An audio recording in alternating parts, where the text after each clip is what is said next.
All right. Okay. So, all right. So, we increase our numbers usually by a lot of times. The biggest forms of evangelization is through marriages.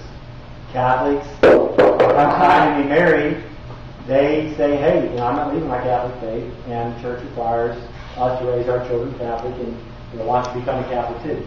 That's been one of the biggest forms of evangelization. Another one, increasing our numbers, is what? It used to be in the past, Catholics had a whole lot of kids. Right? And so you get a whole lot of Catholics, you get a whole lot of kids, right?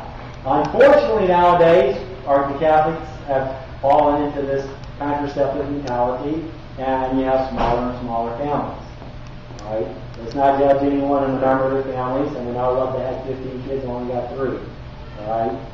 God gives, their gifts. You need to be able to accept them. But have this mentality of 1 or 2 children, that's a very modern thing. Catholics used to have, I came from 5 or 6. My parents' family, I came from 5 or 6 at least. The Catholics, at least 5 kids.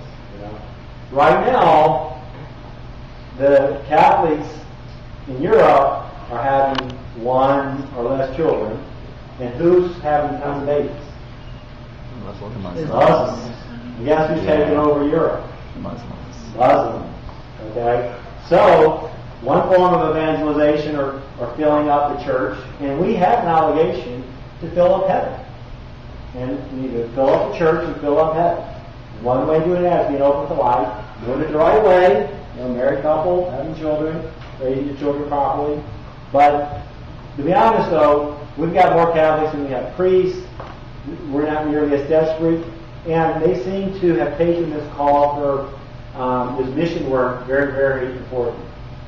So they have all these, they put a whole lot more effort in it. We, though, should be doing it. There's groups that do it. So when we go to college, when I was in college, I was attacked, my faith was attacked. Oh, yes. Isn't one reason that a lot of other Christian denominations evangelize so much? Isn't it in some cases like a requirement for them to spend so much time? Yeah, exactly. So, Mormons in particular, it's an absolute requirement during certain years. You got to go out and find different places in the world, and you have to evangelize.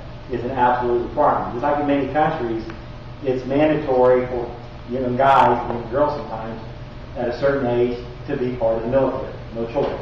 If they're 18, you got to spend 2 years in the military. Period. Same with these. You got to go out and do these missions. Yeah. I don't think it's an absolute requirement for Mormons to do that because I have one of my best friends is a Mormon, and his brother and sister did not go on that mission trip, but he is going himself. Was he born Mormon, though? Yes. Okay. Yeah, there's different. Maybe there are different levels. Yeah. Maybe there are different levels. Jehovah's Witness. Yeah. It's kind of the Mormon mindset Maybe they to go can and be convert exempt the world. Yeah, so I don't know all the ins and outs of that, but it is, in general, an obligation for these people to do that, and that's why we say I want to do it. That's a good point. Alright, but we need to be going out there. We have the fullness of truth, and they don't. When we sit there and are shy to even talk to our friends about it. A lot of times we live this dual life, okay? Alright, now, I live my life with my friends, and we chat about this, and then I live this faith part on Sundays or with this youth group at this retreat or whatever. The two need to be one. We need to be this consistent. We need to be willing and proud to be talking about our faith. Alright? On the other hand, you do it in a reasonable way. Alright? God's going to bring... What did we do? I told you we went to go do the book barrels. We didn't go try to grab people and say, look, come here.